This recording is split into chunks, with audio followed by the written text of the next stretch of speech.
In today's video, I want to introduce a new SuperTrend indicator on TradingView that gives the most accurate buy-sell signals. Just make sure you watch this video until the end because I'm going to teach you a very profitable trading strategy based on this new SuperTrend. To add this amazing indicator to our chart, here we click on indicators and we search standardized SuperTrend oscillator. This one, which is written by someone named Quantilux. Alright, this is the new SuperTrend, and instead of overlaying on the price chart like older versions, this one is added here below the chart because it's an oscillator, and as you can see, it's moving above and below the center line, which is 0. By transforming the original SuperTrend into an oscillator, this indicator offers both of trend following capabilities and mean reversion capabilities, which means besides helping us with trends like the original version, it also helps us to identify potential reversals based on overbought and oversold conditions. As you can see, we have different components here in this indicator, which I explain them now, and after that I'll teach you a very accurate trading strategy based on this indicator, so make sure you won't miss it. As you can see, we have candles here, Heikin Ashi candles, and this is actually SuperTrend oscillator, a SuperTrend that is standardized, and it's shown like Heikin Ashi candles by default. Here in the settings of the indicator, here you can change the style of the oscillator. If you set it on line, you will just have a smooth line, but when you set it on candles, you will have Heikin Ashi candles. This style is more suitable when you need more information. For example,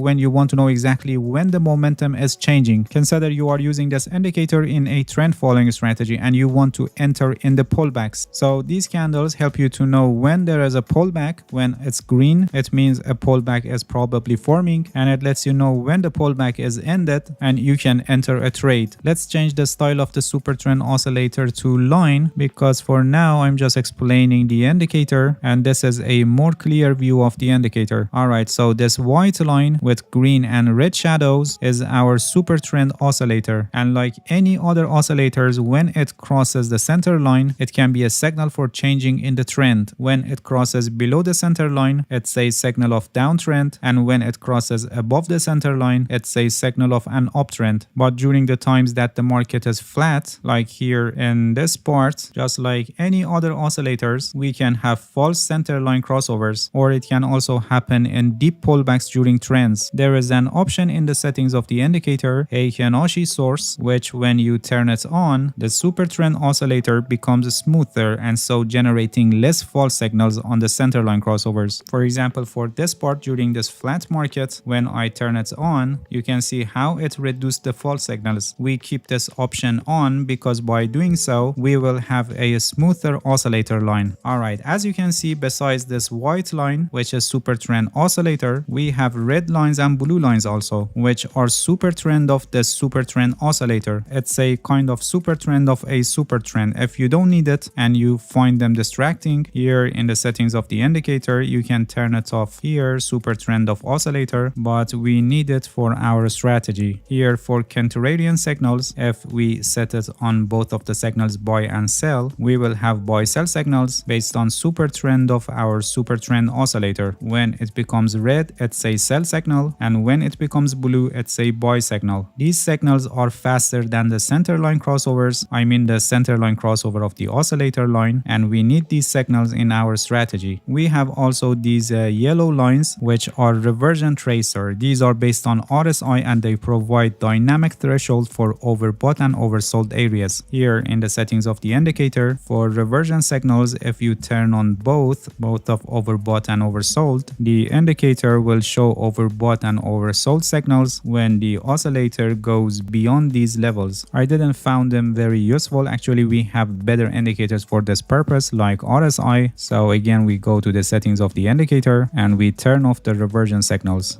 Alright, now let me teach you a trading strategy based on this indicator. As you can see, some of these signals are very good and we have large movements of the price after them, but some others are not good and we need to filter them. For this purpose here, we click on indicators and we search MACD. this one, moving average convergence divergence, and we need to change the settings of the MACD indicator. Here for the fast length we set it at 100, for the slow length we set it at 200, and for signal smoothing we set it at 50. And then here for the time frame we set it on a higher time frame than our chart time frame. Right now we are on 1 hour time frame, so here we set it on 4 hours time frame. And then here in the style tab we remove MACD line and signal line, and for the appearance of the histogram we set it on area. Everything is already set on the chart, and before we start the strategy, please give this video a like, and if you haven't subscribed to my channel, please subscribe and hit the bell so you get the notifications of my new videos. Alright, this MACD with the special settings that we made show us the overall trend of the market on higher time frame. When it's green, the overall trend of the market is up, and when it's red, the overall trend of the market is down. So when MACD histogram is green, we only take these buy signals. We don't care about these sell signals because MACD histogram is telling us that the overall trend of the market is up, and these sell signals are against the trend of the market, but these buy signals are in the same direction with the overall trend. And as you can see, all of them are profitable signals, but if you look at the sell signals, you can see that they were not good signals. On the other hand, when MACD histogram is red, we only take sell signals because MACD histogram is telling us that the overall trend is down, so we should only take the signals that are in the same direction with the direction of the overall trend. Please pay attention that this strategy is a trend following strategy, and in times that a reversal is happening in the market, you may get bad signals like this, or especially when the market is not trending, you may encounter false signals. So you need to manage your risk properly. There is a risk management strategy that is called 1% rule, and it's one of the best risk management strategies that you can use. I have a complete guide on this. The link is also placed in the description, and I highly recommend you to watch it because without a proper risk management strategy, you cannot become a successful trader. Alright, that's it. Thank you for watching this video. If you have any questions, feel free to ask and leave a comment for me. I'll answer your questions as soon as possible. If you haven't subscribed to my channel, please subscribe and hit the bell so you get the notifications of my new videos. See you guys in next video, and good luck with your trading.